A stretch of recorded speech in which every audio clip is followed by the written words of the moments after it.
What is up? What is up, YouTube? How y'all doing? Man, I'm having some technical difficulties over here.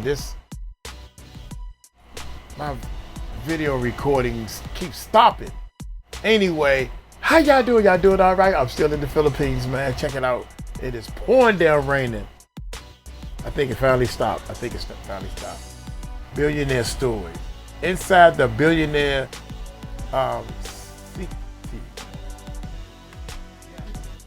secretly?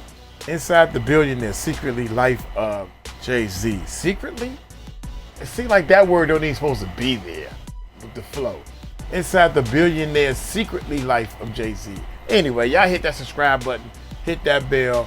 I hope they say something about Ramir. I'm on Ramir's side. Uncle Mike on your side, bruh. Get that man to take the test, that's all. That's all I want you to do. Get him to take the test. Y'all hit that subscribe button, hit that bell, baby. Let's check this bad boy, yeah? He started with no deal, no money, and no invitation to the table. Now, Jay-Z owns the table, the room, and the building it's in. From secret art vaults to a $200 million mansion few have ever seen, his billionaire life is a maze of power moves hidden in plain sight. And if you think it ends with music, you're wrong. Watch until the end. There's one number that shocked even his closest circle. The $200 million fortress, Jay-Z and Beyoncé's Malibu mansion. At first glance, it looks like a sculpture carved into the hills, but what you're seeing is the most expensive home ever sold in California. Jay-Z and Beyoncé's $200 million Malibu mansion, designed by world-renowned architect Tadao Ando. This isn't just real estate, it's a statement. A minimalist fortress of concrete and glass that doesn't... Damn, son, look at that driveway that you got. It's a 45-degree turn on the drive. That's a driveway? You supposed to drive a car down there? God, look how clean it is. Scream for attention because it already owns the silence. This 40,000 square foot monolith sits above the Pacific Ocean, invisible from the road and unreachable without clearance. Every inch of the property reflects architectural precision. Clean lines, skylit courtyards, and gallery-grade walls built to hold priceless art. It's not designed for comfort alone. It's built to elevate the feeling of space and power. Tadao Ando, known for his concrete poetry, also designed Kanye West's $57 million Malibu home, but Jay-Z's version takes the blueprint and multiplies it in size, cost, and symbolism. Security here isn't just physical, it's psychological. There's no front gate to photograph, no golden details to show off. Instead, the house disappears into its surroundings, guarded by privacy hedges, drone countermeasures, and underground infrastructure that has yet to be fully documented. The message is simple. If you know, you know. And if you don't, you're not invited. Now you know. If you don't... Is that the house? Oh my God, Jay-Z. Hey. That's a bad house, man. I would be scared in a house like that. God dang, young. Underground infrastructure that has yet to be fully documented. The message is simple. If you know, you know. And if you don't, you're not invited. You ain't invited. This mansion isn't just for living. From now on, I'm gonna say that. Now, if you don't know, you ain't invited. It's for curating. Rumors suggest the Carters house a private collection of modern art inside, including pieces by Basquiat, Richard Prince, and Damien Hirst, potentially adding tens of millions to the estate's real value. This isn't excess, it's cultural positioning. When your living room can double as a Sotheby's catalogue, you're not flexing wealth, you're archiving influence. And the timing? Genius. Jay-Z and Beyoncé closed the deal during a lull in the luxury market, leveraging cash to seal what agents called an off-garment miracle. In a space where timing is everything, the Carters didn't just buy a house, they claimed a legacy. Concrete royalty if you think this isn't just a home, it's a monument built to last longer than any chart-topping hit. From $2 million to $70 million, Jay-Z's Uber bet. While the world still saw Jay-Z as just a rapper, he was already writing his future in startup term sheets. In 2011, long before Uber became a household name, Jay-Z invested $2 million into the company at a valuation that now feels laughable. That same investment has since ballooned into a reported $70 million stake. And it wasn't luck. It was foresight, strategy, and access most celebrities never had. He didn't walk into Uber with a public announcement. No headlines, no press photos. This wasn't a PR stunt, it was a chess move. The deal came through his venture capital firm, Marcy Venture Partners, a name pulled from the Brooklyn housing projects where his story began. What started in concrete turned into cap tables, and Uber was just the beginning. Jay-Z's private portfolio reads like a blueprint for modern tech dominance. Early equity in Block, Inc., formerly Square, exposure to oat milk startup Oatly, investments in Robinhood, Ethos Life Insurance, and SpaceX adjacent verticals, all positioned before these companies became cultural phenomena. He's not following trends, he's betting on infrastructure that redefines how people live, move, pay, and even think. Unlike other celebrity investors who chase brands with their names on the box, Jay-Z stays behind the curtain. No endorsement deals, no token appearances. Instead, he demands equity, board access, and a real seat at the table. When he partnered with Jack Dorsey, it wasn't for attention. It was to launch Bitcoin Academy in low-income communities, using tech not just for returns but to rewrite systems. And while many public figures diversify to protect their income, Jay-Z used tech to multiply his influence without ever stepping into a spotlight. No live streams, no trading tweets, just silent scaling. His approach to wealth is identical to how he built his lyrics, layered, coded, and decades ahead of its time. The Uber investment isn't the win, it's the symbol. A reminder that while most were buying cars through the app, Jay-Z owned the upside of every ride. And when the company went public, he didn't just ring the bell. He rang in a new era where hip-hop didn't chase venture capital, it became it. Luxury crazy. in Motion, the Carter car collection. Some people collect cars. Jay-Z and Beyoncé collect rolling statements of dominance.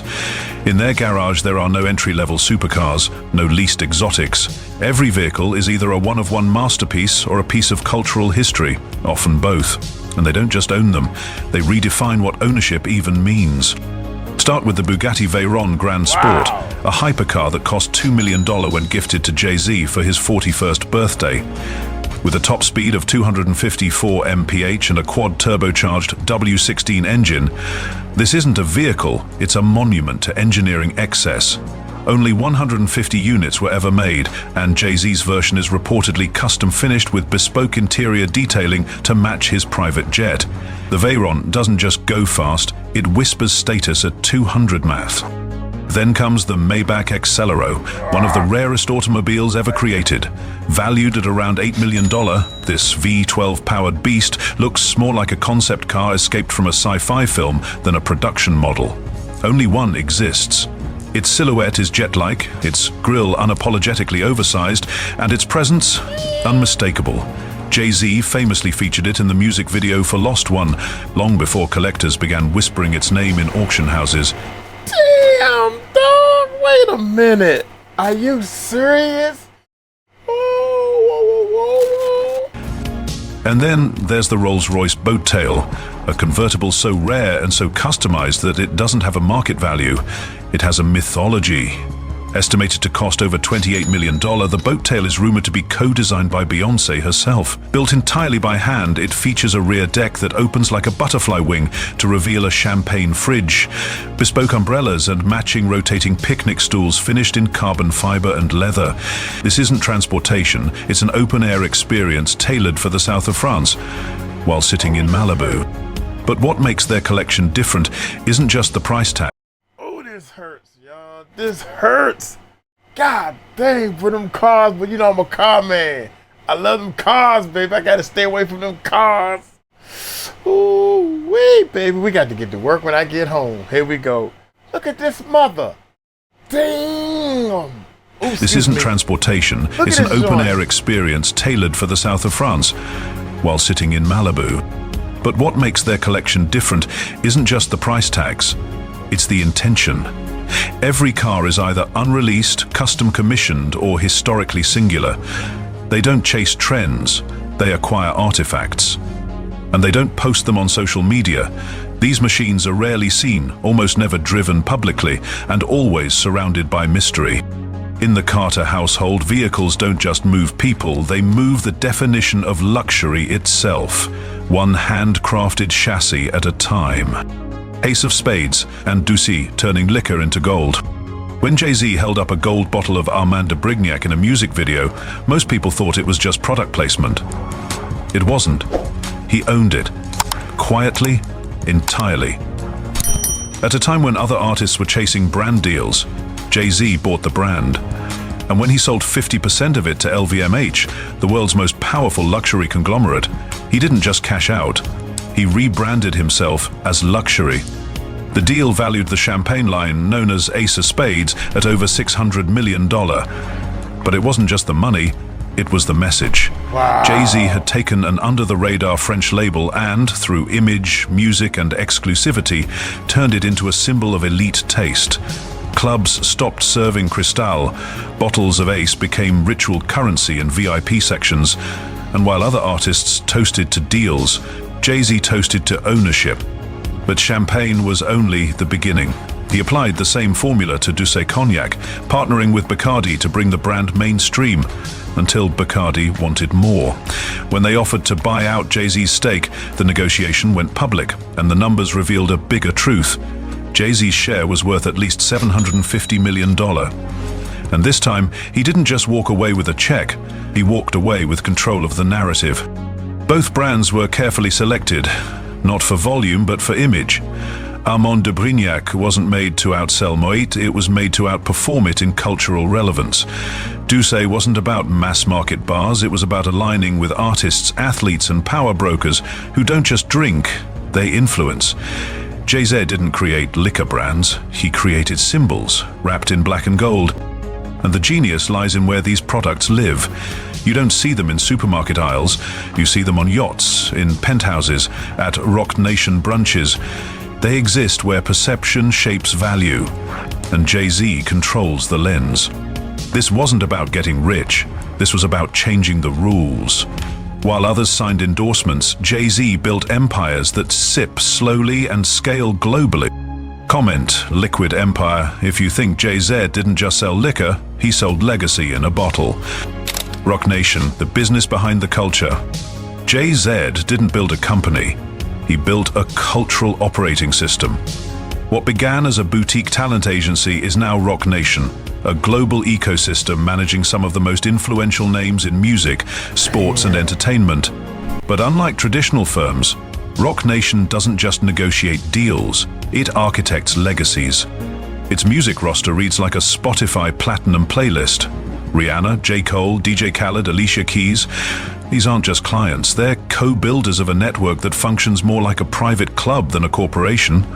Artists aren't just promoted, they're empowered with legal teams, branding strategists, licensing experts, and tour designers.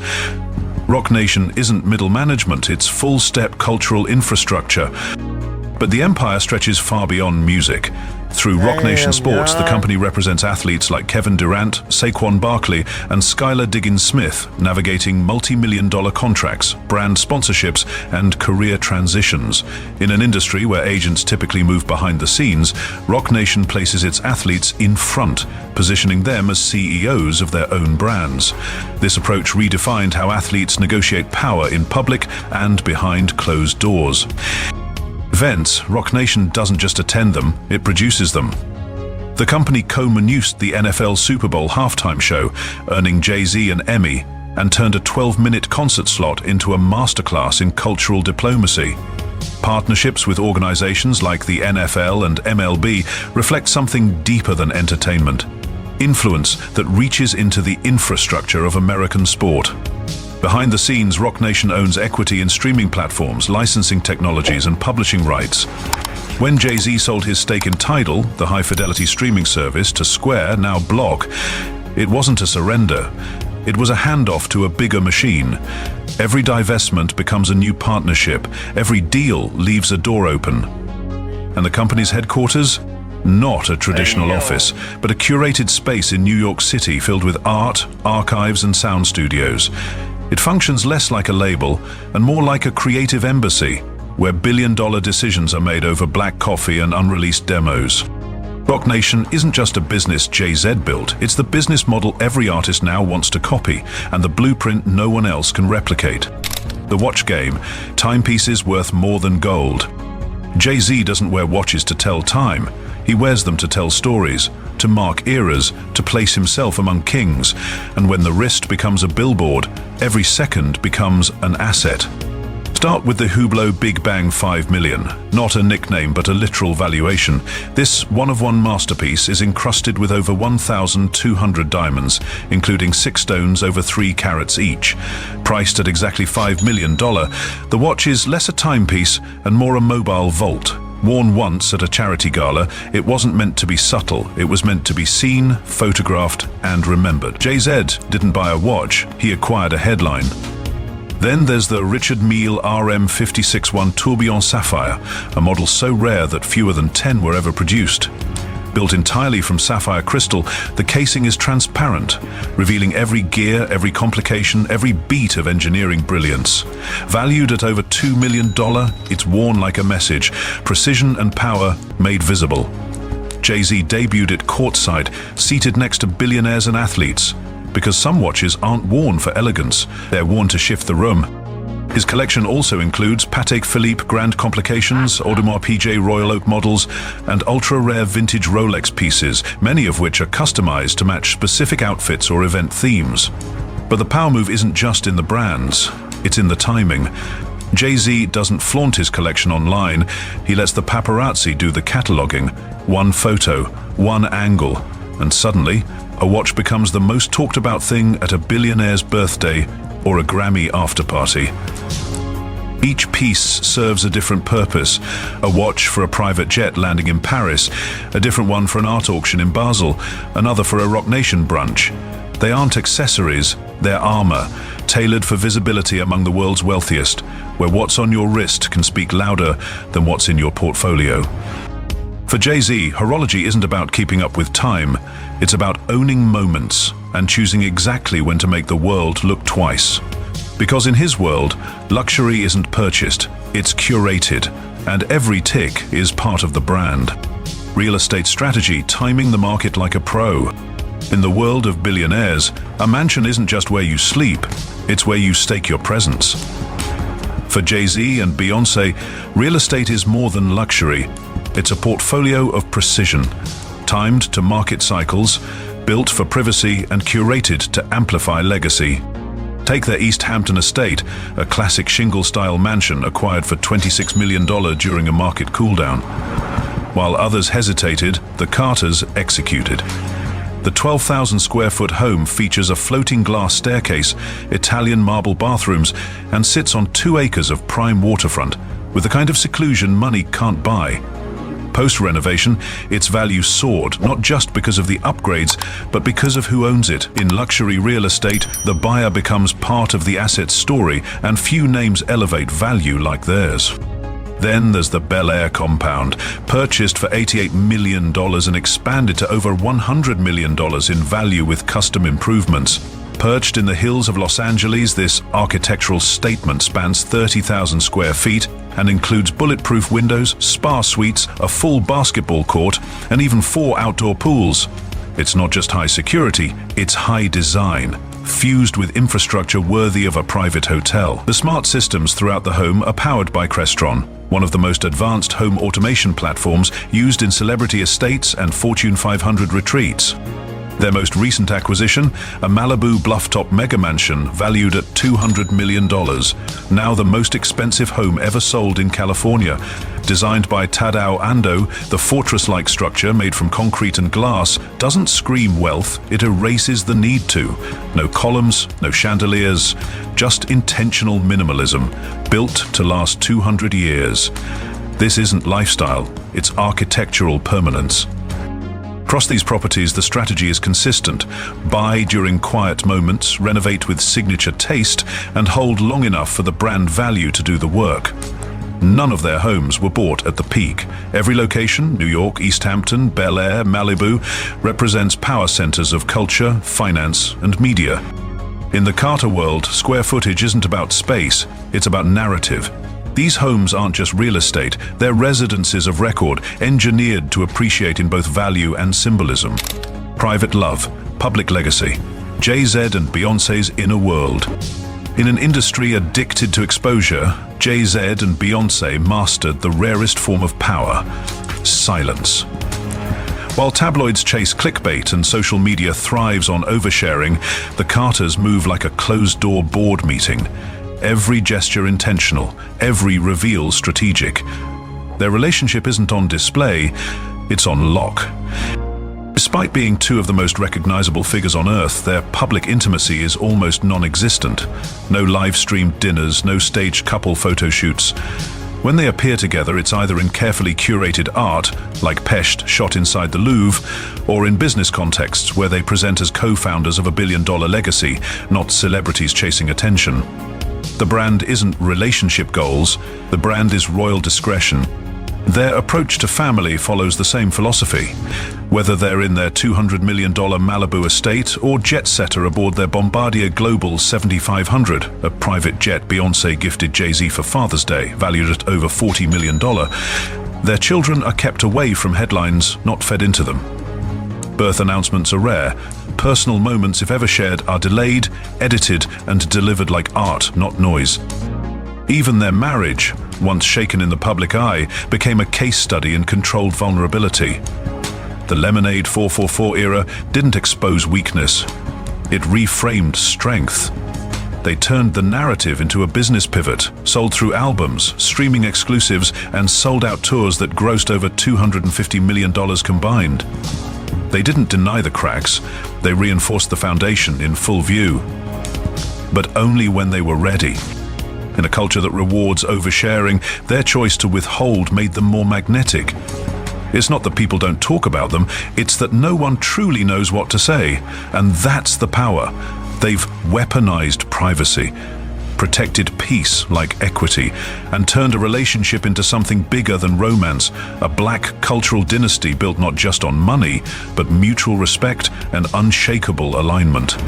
Comment royal silence if you believe the loudest power move in today's world is knowing exactly what not to share. Jay-Z isn't just a rapper, he's a brand architect, a private investor, a cultural titan. His empire spans from champagne to tech, from real estate to Roc Nation's global reach. But beneath the headlines lies a carefully curated world where every luxury serves a purpose and every move builds legacy. If this video made you see success differently, make sure to like, subscribe, and hit the bell for Billionaire Story, because next time we're going deeper into a luxury empire so complex even Forbes can't fully track it. And you'll want to be there when we connect the final dots.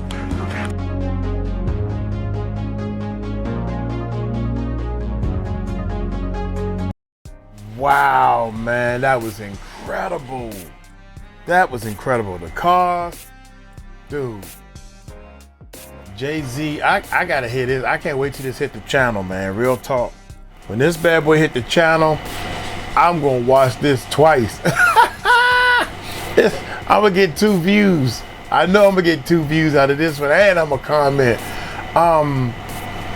Yeah, it's time for us to move to the next level, man. Damn, man, my mind is blown. Uncle Mike's mind is blown, man. I'm blown, dog. So look here, I'm gonna get on up out of here. Y'all take it light, take it slow. Tell them Uncle Mike told you so, y'all. Peace out.